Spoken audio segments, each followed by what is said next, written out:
Friday is a crucial day for Sean Diddy Combs, as the indicted rapper will present his arguments for bail before a new judge.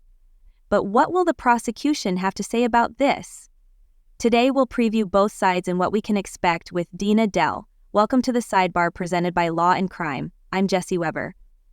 Okay, I want to do something interesting right now. I want to break down what we can expect from tomorrow's bail hearing in the Sean Combs case, what the arguments will be, who may actually win this. Will judges actually grant Sean Diddy Combs bail or pretrial release? After spending 2 months locked up in the Metropolitan Detention Center, he was previously denied bail by other judges.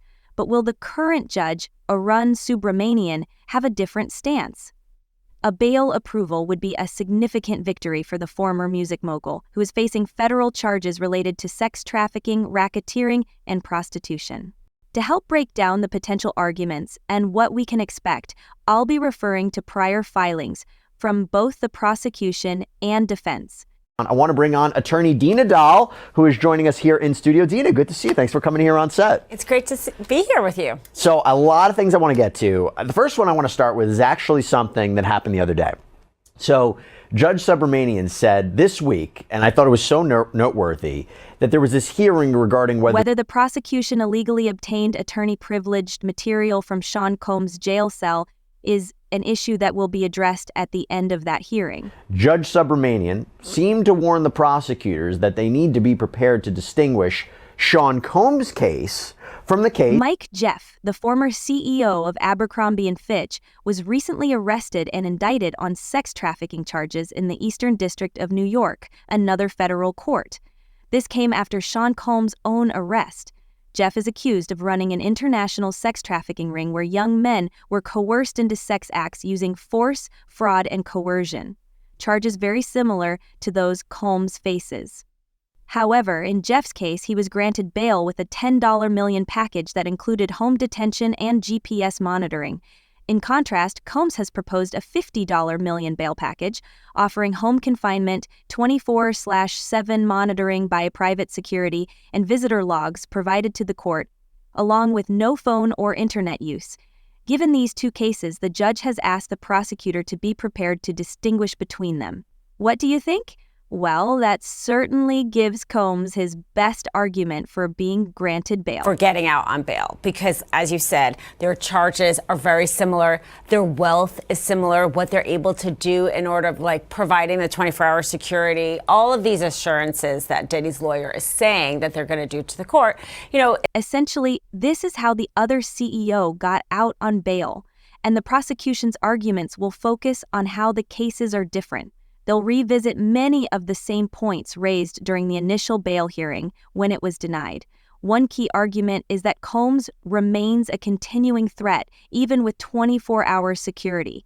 The prosecution will argue that Diddy is known to manipulate people and that he could potentially influence or bypass the security measures. They will also highlight the circumstances of his arrest, including the drugs found in his possession, which will come up again. Another concern is whether he might interfere with the prosecution, whether through social media posts, contacting witnesses, or other means. These are the points the prosecution will emphasize, while the defense will focus on similarities between the two cases, in particular, the charges and the wealth. Let me ask you this. Generally speaking, for federal sex trafficking cases like this, my understanding, there is a presumption of detention. Right? And it would be up to the defense to rebut that presumption. Prosecutors have said he hasn't done that. But generally speaking, it would be tough for him to make bail, let alone after being denied twice? Well, to your point, for one, it's a different judge. Yep. And this judge gets to look at it de novo, as I said, a completely new review. He's not... The current judge is bound by the previous judge's opinion, but each judge reevaluates the facts a little differently. As you pointed out, the fact that the other CEO received a very similar bail package is significant. There is a need for consistency in how defendants are treated, so now the prosecution must justify why Combs should be treated differently.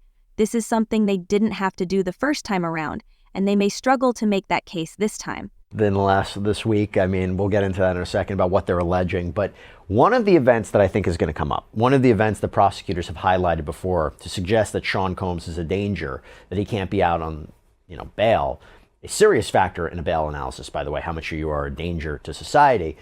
And it's, again, something I think could be brought up is the 2016 videotape showing Sean Combs allegedly beating his ex-girlfriend, Cassandra Ventura, in a hotel hallway is central to the case. While she is referred to as Victim 1 in the indictment, it is not confirmed, but it appears that she is indeed Victim 1. Prosecutors argue that the video supports the allegation that Combs attacked someone trying to escape a freak-off at the hotel, which is a key part of the indictment. These freak-offs are alleged to be coerced, sometimes drug-fueled sex parties that are central to the sex trafficking charges. Combs's attorneys, however, argue that the video is not evidence of racketeering or sex trafficking, but rather a depiction of a toxic domestic relationship. They've pointed to text messages between Combs and Ventura, suggesting their relationship was simply troubled. The prosecution, on the other hand, accuses the defense of cherry-picking messages to create a misleading narrative. They highlight other texts that suggest Combs physically abused her and threatened to release recordings of the sex parties unless she complied with his demands. One such message reads, "What sick and disgusting S I was reminded of the other day, you forcing me to blank, or you were going to leak some S. I have a black eye and a fat lip. You are sick for thinking it's okay to do what you've done."